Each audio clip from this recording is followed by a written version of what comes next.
What's going on YouTube? I got a 12 GMC Acadia. I went out to go Uber one day driving, and the car just started stalling out of nowhere. It's this brand new. I ain't never seen it do this before, but I'm just gonna assume it's my ignition switch, because every time I go try to start it up, it'll start up. Like I can start it up right now. She starts up just fine. But if I was to go to like a high speed or something, or if I just cruise, it will start to stall. But right now it's working, you know. So I'm just gonna start off with the ignition switch. It was like $26, $28 at AutoZone. I'm gonna start with that first, and maybe if that don't work, I'll probably go to the key second. So as you can see, my lady just got it like this from the dealer. I mean, from the dealer. When she went to a buy here, pay here. So once I replace the switch, if it still does it, which I'm hoping that it don't, then I'm gonna just go ahead and replace the key, and I'm gonna reprogram it myself. So I'll be right back for the updates, and I'm gonna take everything apart. You can pull this out. And it's like it's 4, 3, 7, 7mm bolts. So we're gonna see what happens. All right, so I went on here, it took the plastic piece off. I did say 3 7mm bolts, but it was actually 4, and it was 1 hidden right there. So you got 4 up under here. And then here's the ignition switch. It's a lot easier. I don't have to take off all this. I took this off because I was looking at a different one, but there's no need to take none of this stuff off right here, none of this. So if you don't have access, you just flip it down. So I got mine pulled out. You flip it down and you push it back in, and you have room. Oh, and please don't forget to disconnect your battery too. Please don't forget that. And I'll be right back with the new one. All right, I got one of my bolts off. I'm using 1/4, and I'm just gonna reach it back here and grab it. As you can see, I'm gonna do this by hand. Let's see if I can do it by hand. Okay. Now,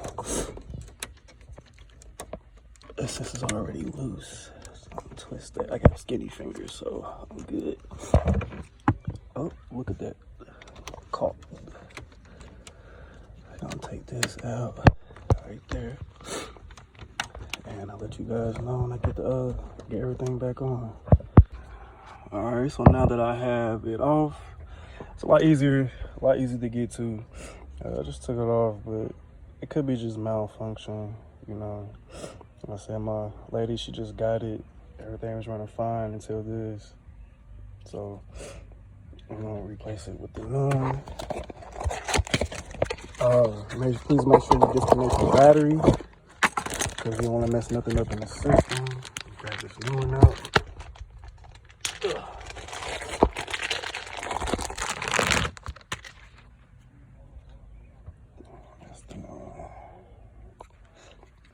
So I'm hoping this should work. I'm hoping this works.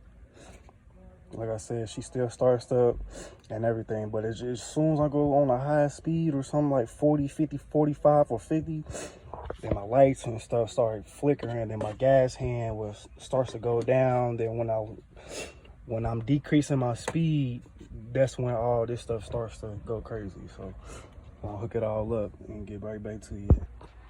I got the new one on. Put these bolts back in here, but I didn't make them too tight. You know, I don't want it to be, they wasn't tight when I took them off, so I'm not gonna make them too tight, but it's on here snug, pretty good. Like I said, use a 1/4, and I'm just gonna, nice, it's snuggle. All right, so then after that, I'm gonna go ahead and put everything back together. I'm gonna go ahead and put my battery back in, and then put all this stuff back together, and we're gonna run it up. All right, everything's back together how it was. So reminder, you don't have to take none of this stuff off. I don't know why I took this off. I was just assuming. You got 4 7mm. You'll see them. Don't forget, it's a hidden bolt somewhere. Which side was it on? Well, yeah, it's 4 of them. I know it's 4. It's a hidden bolt somewhere. But yeah, I'm gonna go ahead and put everything back together, put my battery back together, and we'll go for a test drive, see what happens at high speed. All right, we are all settled in. I put the key in. I was lifting had the lift gate open. I put the key in. I started it. It took a second, but I wanted you guys to watch. But it just took a second, and then it started up. I don't know if it's gonna do it again.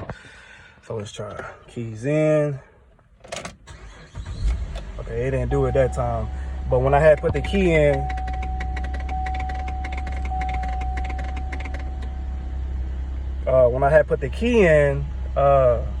see, because when it happened, I was at 122 miles when it started, but I was at 68 miles when I got here. Now it's up to 102.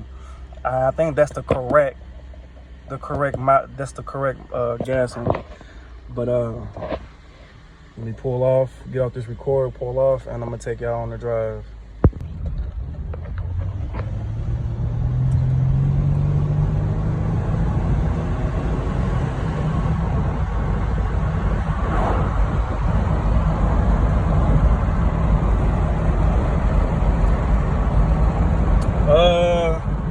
Let me see. I'm in a city, so people be driving off slow and stuff at this time. So when this light hit, I'm gonna hit record. So I'll be right back.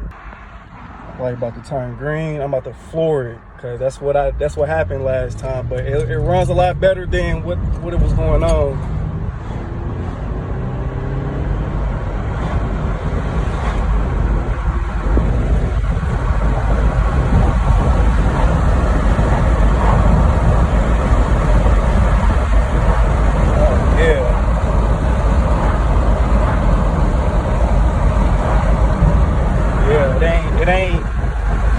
When I was at high speed, it will only do it when I'm at high speed, and then my gas gauge would go down, and this would start flickering. Then I got my check engine light just going crazy, act like it's having a seizure. That's what it was doing.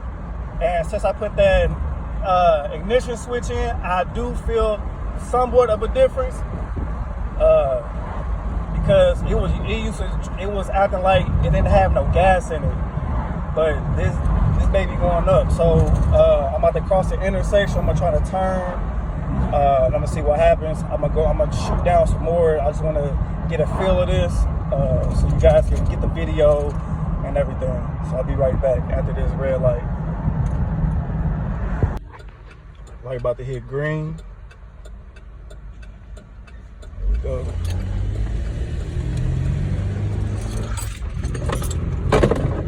I got tools following. I think this fixed the problem. This literally just fixed the problem. I think that anybody can do this. I think they literally just fixed the problem.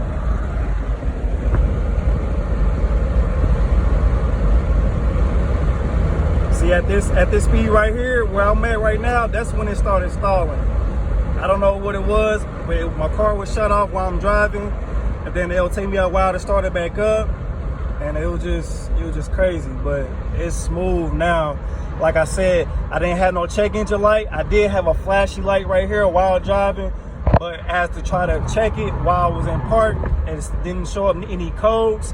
So my first suggestion was to change the ignition switch on here first before I went to anything else. Like I said, AutoZone, $27. I ain't want to get the cheap stuff, but there was one for $20. But it's a door last. And I think this low-key really fixed my problem. So thanks for watching. I hope this helps. I really do hope this helps because this just helped me out. And I'm about to go for another test drive. And I'm gonna post a video the next day to give you guys updates on it.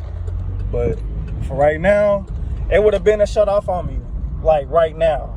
But it's up to temperature. And yeah, everything is good now. So like I said, I hope this video helped. If you got any questions, I'm mostly on YouTube. Throwing comments. If you need help, just come, ask me. And have a blessed day. All right, here we go with another update. It's been an hour, almost an hour since I put the ignition switch in. I've just literally been driving all around Indianapolis. And it ain't, what I'm saying? I've been driving, as you can see, it's still up there. Ain't nothing changed. Going a normal speed like I normally do. And it's been cool since, you know what I'm saying? So I really do think this is what actually fixed the problem. So it ain't read no check engine light. I put a computer on it, then no check engine codes came up. So my first thought was, like I said, the ignition switch.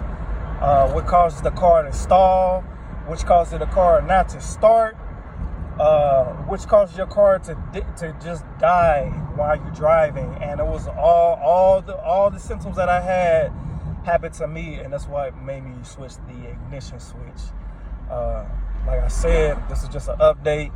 I've been driving for a minute and been on the highway, off the highway, on the highway, and I'm about to head back on the highway. So thanks for watching and good luck.